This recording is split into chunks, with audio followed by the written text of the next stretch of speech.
What advice can you give to a woman who wants to start forex trading but fears to? Hello everyone, I'm Babazi Sharon from FX Kampala. I'm glad to be here with you all today to represent women at FX Kampala Free Talk. Here with me, I'm with Mr. Sawankam Boisma. Mr. Sawankam, you're also most welcome. Thank you. Hello viewers. It's always a pleasure to be here. And every time I come here, I feel blessed that at least who am I to always come here to share information with the public and with the traders at large. So it's a pleasure to be here. Thank you so much for hosting me. You're most welcome. With me, I have some few questions. Okay. Yes, please. Yeah, abachala babeereyo nga babuuza ebibuuzo bingi. They want to know more about forex trading. Okay, so pose no wiki ya bachala oba lwaki lero lese twogere ku bachala? Anti abachala babeereyo nga tebabimanyi bamanyi by'abasajja. Naye abachala mpite muli fair buli kimu kya bachala. Ffe bimuli by'eggwanga. Anyways, Kali, babuuza kibagamba ki? The first question is, can a woman make a better trader than a man, and why? Thank you for the question. So you're literally trying to ask if women can trade better than men. Yes. Could that be your question? Now, it is literally an interesting question. However, when it comes to trading is more psychological, right? Or is more psychology. But what we get up psychology, we say the bisinga tetutegeeza behavior characters ezomuntu. When I'm trading, tuba tutunulira nnyo emotions, tuba tutunulira nnyo reaction y'omuntu nga asanyuse nga anyiize, ate bwe tujja ku side eno y'abakyala bamama baffe ebimuli byaki wagambe muli ebimuli byaki bya Kampala ebimuli by'e Kampala kati abe nakasongola bimuli byawa wonna kale ebimuli by'e Kampala now wekijja ku side eyo abakazi muli too emotional so kitegeeza nti ebiseera ebisinga ojja tunuulira averagely abakazi n'abasajja bwe kijja mu kutradinga omuntu wato masterinze engeri gy'osobola controllinga emotions zo kiyinza okuaffectinga n'engeri gy'otradinga at the end of the day ne success kyo kigenda gya affectinga. So twesanga nti ebiseera ebisinga abakazi bano ekiba setinze back ebiseera ebisinga ziba emotions zaabwe.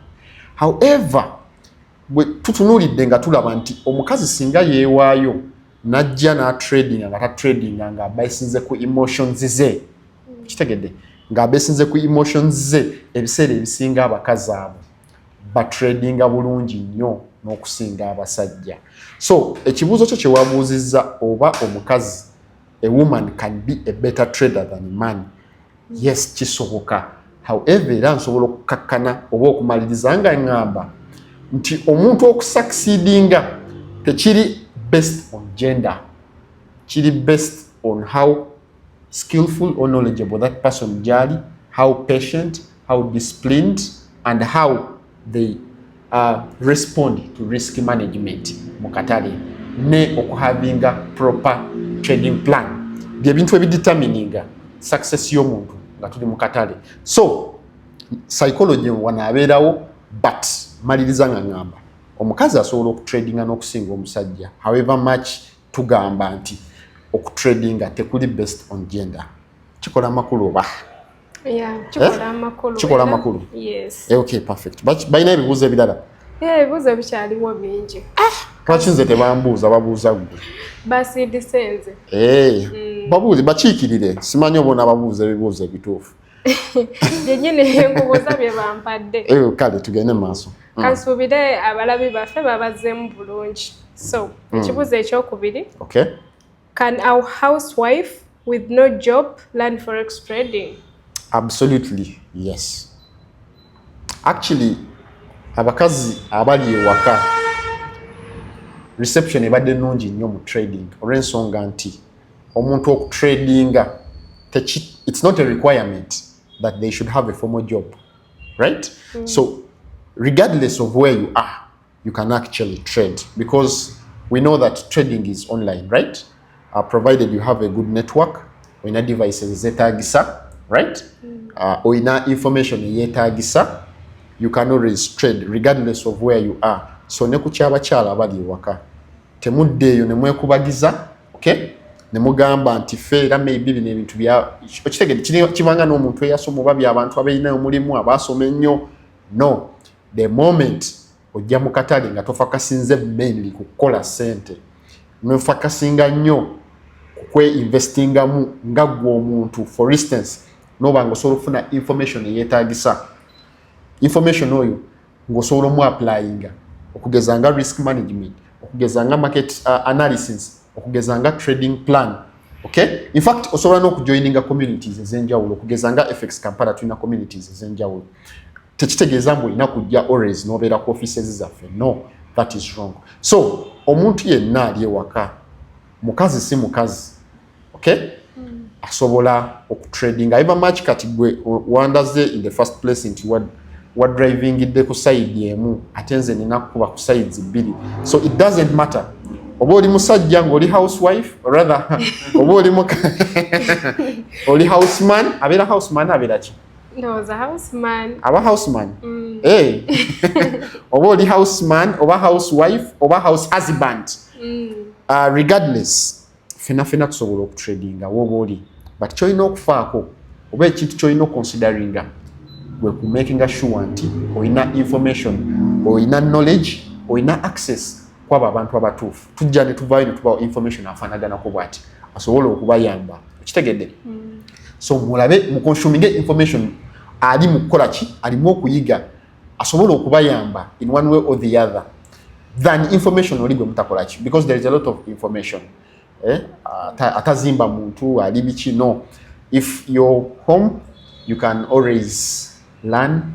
In fact no trading better no kusinga abalina emirimu egiri formal oba abalina ekifo ema meeting ne ba trading and so on and forth. Ekitegeeza omuntu asobola okukeera ku makya n'atuula na trading. Perfect. Kinze gye mukama. Bintu bino bitegeera nnyo. Biwulireyo. Amen. Yes. So absolutely omuntu asobola trading oba waka oba ku mulimu. So the market is open. Yes, please. Okay, thank you so much. Another question. Okay. What advice can you give to a woman who wants to start forex trading but fears to? What advice can I give to a woman out there who wants to start but they are afraid to start? Now, tukimanyi bulungi nnyo, we all know at any one point, if you ever wanted to start something developmental, ekintu ekisobola okukyusa okujja ku level emu okuteeka ku level endala, right? We all afraid. It's not just about women, it's not just about anybody. We all afraid. But waliwo olunaku olumu waliwo akatabo, waliwo it was a quotation actually gye nasoma, omuwandiisi agamba we should not be afraid of fear, except, we shouldn't be afraid of anything except fear itself. Yali Prime Minister wa Bungereza wa UK ye yagamba nti tetuyina kutya kintu kyonna okujjako okutya, nti okutya kuleeta okutya muki mabyenjogero bitegeera. Am I speaking the objective phase of the metaphor whereby the sinner become the objective phase? Anyways, ekyo mbadde nsaaga. So kyengezaako okulaga nti if you ever reach at a point ng'owulira kyoyagala okukola okitidde mu kitegeeza kyekintu kuyitibwako. Otherwise okuyitibwa kw'ekintu kyonna nga kyangu kitegeeza tekuba kuki kuyitibwako. So trading is developmental, and if one comes and is to really trade and succeed, of course teweerabira nti omuntu oyo ajja funa fear at any one point. Si mmwe mwekka naffe twali tutandika, we were afraid, okay? Twatya. So kyengezaako kugamba nti okutya kubeerewo ne making sure nti okutya okwo okulwanisa n'okucontrollinga, because the whole point the only success that one can have is when they get started. And it's not just about getting started, but also focus on knowledge. Chovolaba ze buli wenagenda wonna yonna gye mbadde ntambulira abantu bonna bensomesezza na buli video gye nkoze I've always focused on knowledge because knowledge is power. Omusawo kyakusinza nti olw'ensonga yayina ki knowledge. Kyenkusinga olw'ensonga nti ze nina knowledge. I have information nti akatale ekakola ne wekati kagenda kola ki kwambuka. But I shouldn't, regardless of the fact that nsobola okubeera nga I'm afraid oba nina fear at a certain point. Okay? I should not consider that as a priority. I should always prioritize my dream, my vision, and what I want to do. So, mwabakyala bali eyo okutya kusobola okubeerawo naye okutya tetukufuula kyankomeredde. Rather ebyo byetwagala okutandika ebyo byetwagala okukola byetuba tufokasingako okugeza ng'okutandika ti bwe tuba tutandise ate tufokasinga ennyo consuming oba to get knowledge at the end of the day, because the more you get knowledge, the more confident you become, and the more perfect and successful chogenda okufuuka.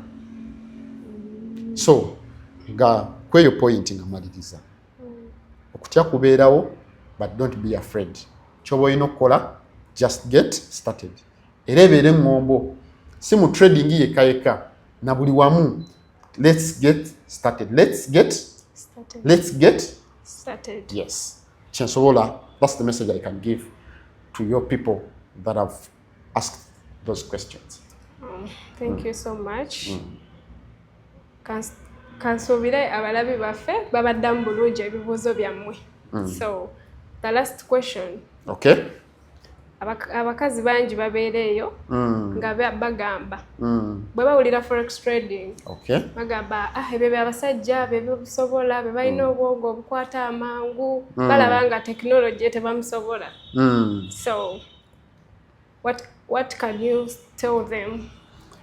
Kyensobola okugamba abakyala temwenyuuma. Kitegedde temulina kukola ki kwenyuuma. Tulaba ebintu bingi nnyo abasajja bye basobola okukola ate ne bakola batya ne babikola ne basinga n'abasajja nti to a point. What a woman can do, a woman can do better. Simanyi ekyo because me I'm a Pan-African. But anyways, the point is n'ebintu byendabye ng'abasajja bye baali babikola naye kati ng'abakazi babikola even better than the men. So when it comes to trading, when nyingira trade wokera ku macha no buyinga nange ne buyinga, your system oba katale tekagenda kubeera impacted by abasajja.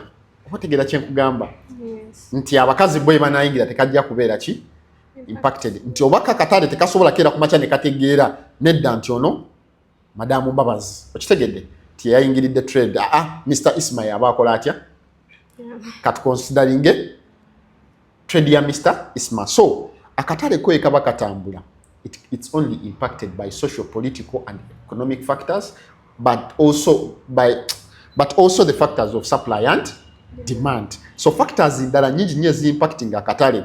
It's not just about gender. So kyongezaako kugamba abakazi temwenyoma musobola okutradinga atera ne musucceedinga. Yes.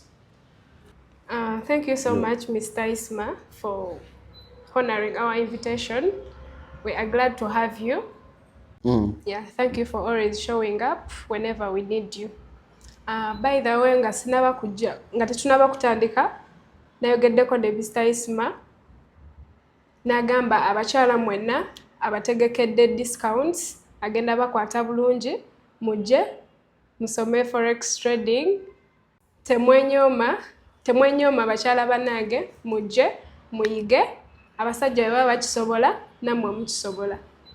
Olw'ensonga yakadde katukome wano eno mubeere bulungi mweraba.